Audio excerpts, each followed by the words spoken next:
So now we're moving on to cholesterol. I call it the good, the bad, and brony. If we have time, actually, did I show it last year? I probably showed it last semester when we talked about cholesterol. I always forget if I showed biochemistry 1 and biochemistry 2. The video, the cholesterol video, the cholesterol the one where he takes it out of his nose. And it's just make sure you haven't eaten. Yeah. So then I must have. You did show it last year. Okay.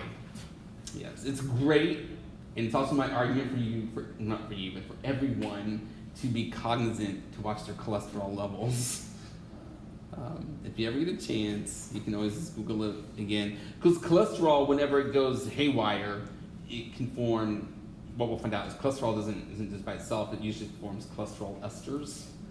And they can just start to accumulate in cysts anywhere. And the video that we're talking about, as I show, is where a person went in getting headaches and nasal sinus pain, and couldn't find out, I'm pretty sure it was a man, that he had, because you see just his nose area, he had a huge cholesterol cyst there. And so they show how they had to go in the accident, and they had to cut open his nose, put the little bridge for his nose, and they had to cut into the tissue, and they pull out and they had to drain.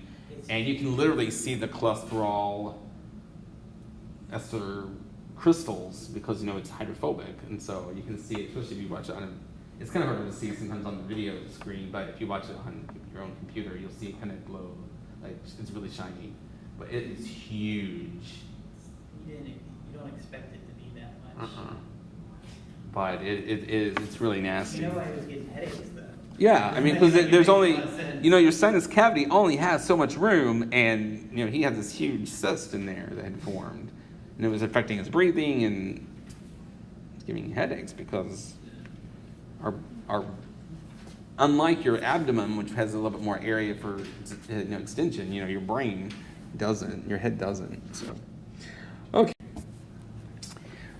All right. So acetylcholine. That's not right. Acetyl-CoA. I'm sorry. Is the building block. It's the precursor. To go all the way from acetyl-CoA to cholesterol is a gazillion steps, and I don't want you to know all of them. Now, I always reserve the right to pull a step from somewhere and have you be able to rationalize to come up with what kind of enzyme it is, like monooxygenase or a methyltransferase, but don't set and memorize all of it. I do expect, this is obviously very important biomedically, right? Because there are lots of things that can go wrong with your quote-unquote cholesterols and your lipid levels, but I do want you to know the steps from acetyl-CoA to mevalonate, and we'll go through that step by step. But then once again, there are many steps to go from acetyl-CoA to what they call squalene. And squalene is technically the precursor for your cholesterols and your steroids. Okay. And it begins when you just take two acetyl-CoAs and you put them together. So that's pretty simple. And the part that I want you to know is really important for the regulation for cholesterol. So there are drugs and things that are involved that focus on that part, because if you get it early enough, then you could use it as combat. Now, just to review from last semester, which actually I don't have it up here. Remember, there are when we say cholesterol, we can also be talking about cholesterol esters or cholesterol derivatives. But there are two sources of cholesterol. Okay, does anyone remember what are your two sources of cholesterol in general? And your diet, that's called exogenous, and then endogenous, that which your body makes. And this is one of the reasons why I am not a doctor, because I would have horrible bedside manner. And this is speaking in a stereotype, so please don't get offended by this. But, and I've known some of these people, maybe you've known some of these people, they have cholesterol problems. It's not necessarily indicative of one size. You can be skinny or thin and have cholesterol and lipid issues, or you can be overweight.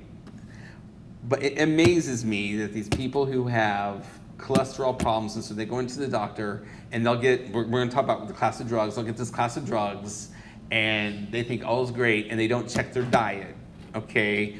It will not work. And if I was a doctor, I would just tell them straight up, you can't do that because these drugs only affect your endogenous cholesterols. You still have to go on a healthy diet, okay? Because if you don't, you can take all this drug that you want, and it's not going to help you.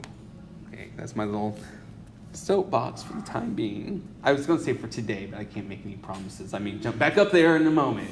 I get really aggravated with people. It's surprising it's a high-carb, low-fat diet that's causing more cholesterol. Yes. Other than, like, if you have just saturated fats, you're actually probably going to have Yeah. Well, that, or even, especially when you have your PUFAs and your some of those are actually, that's one of the reasons why eating fish is good. Of course, there are other problems. Assuming that you're not allergic to fish, please. Eating fish and the fish oils and stuff can be good too for helping combat it. Or things like avocados. Obviously, you do things still in moderation. Anything, too much of anything can be bad for you, of course. But, I've seen these people that then, yes, they'll go on a low-fat or no-fat diet, and yet they don't, they're eating as much bread or their Snickers or what have you, and just, it aggravates me, so. maybe I stop now before I get too. All right. Let me make this a little smaller. In the beginning, too bad I don't sound like James Earl Jones, that would have been really cool. We have to start with 2 acetyl-CoAs. We've actually seen this enzyme before. 2 acetyl-CoAs come together, they make something that sounds scary, acetyl-CoA, but if you break it down, it makes sense. The CoA, of course, is coenzyme A. Aceto just means 2 carbons. Acetyl is 2 more carbons for an acetyl group. And so that's why 1, 2, 3, 4 carbons, it's acetyl-CoA because it's got a ketone in it. Okay. Notice this is a beta keto group. So what enzyme is this? We've actually seen it before. Think about, where have we seen this enzyme? Notice it's reversible. Where have we seen this enzyme? Pardon? Yes.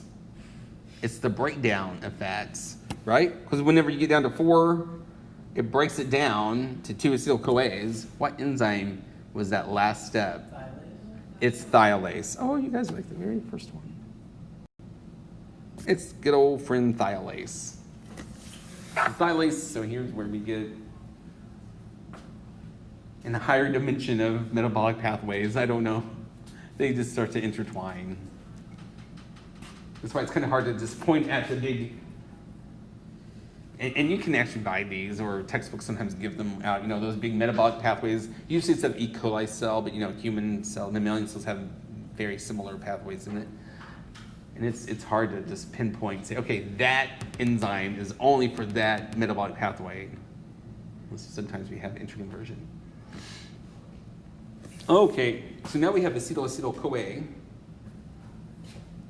And we're making this compound right here, beta-hydroxy, beta-methylglutyl-CoA.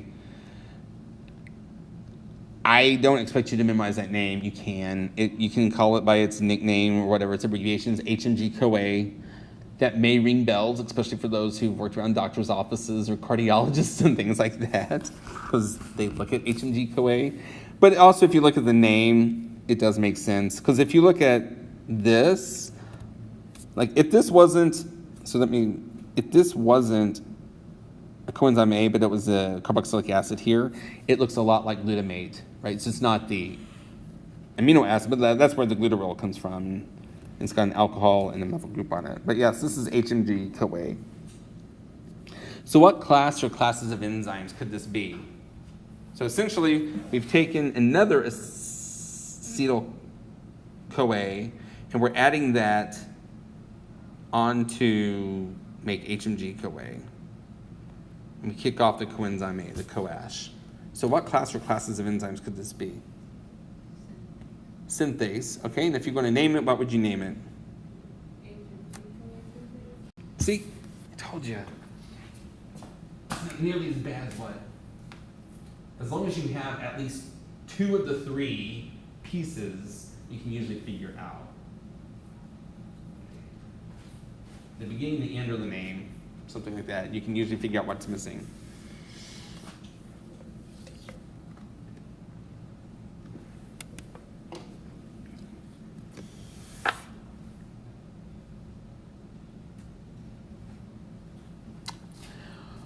Okay. Now we have NADPH, which if we noticed, the NADP and NADPH was used a lot of times when we're working with lipids. Okay? And I don't know physiologically why that's important, other than the fact that I'm sure evolutionists would talk about somehow they diverged from some common intermediate, but I'll be honest, I could always care less about that. I didn't really care. So that's my personal bias. So like, I don't care, it works, so I'm happy, I'm blessed. So, all right, but it uses NADPH, kicks off NADP. It also kicks off coenzyme. So like the only difference we can see like what we've made, and this is mevalonate, which is now the building block to go on to squalene, which is in the building block to go on to cholesterol.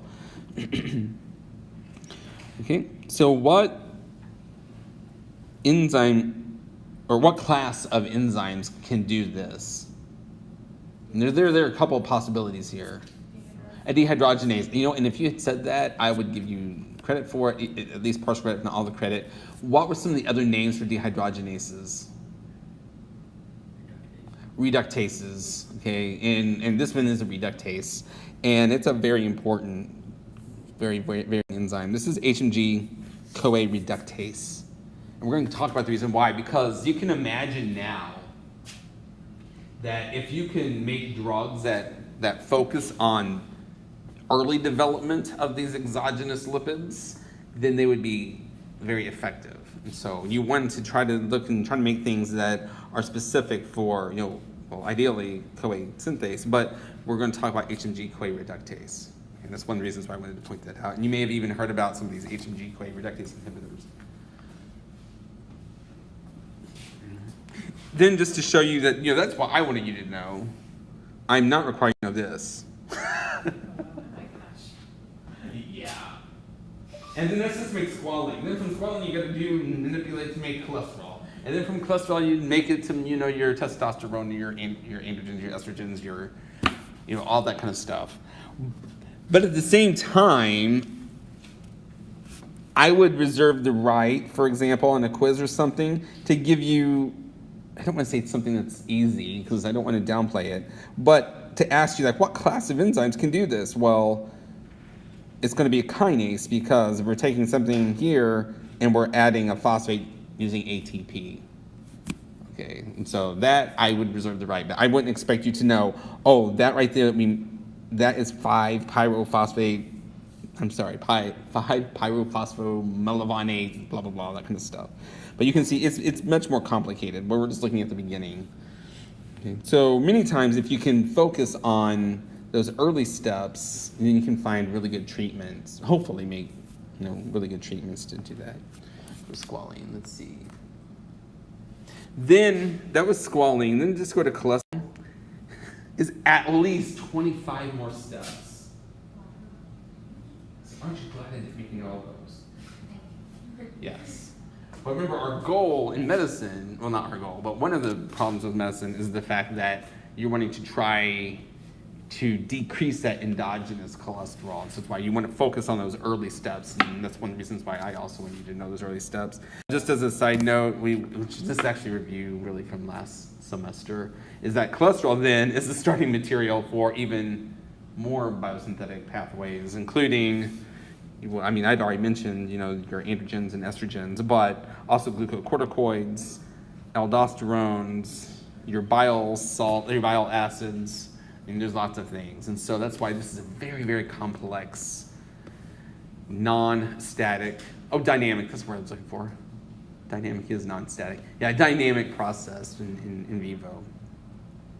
And, Western diet in particular, typically we have we get an abundance of cholesterol from our diet. From things like eggs and animal products, which once again, that's not state of Texas. Don't sue me. I'm not saying don't eat them, but I'm saying, especially if you have health problems, listen to your doctors, or have the education, have the wisdom to look up things yourself and to discern what is good science versus fake science. unlike my wife's friend, which I will stop the recording on that one because if I want to talk about her, I don't want it to come back.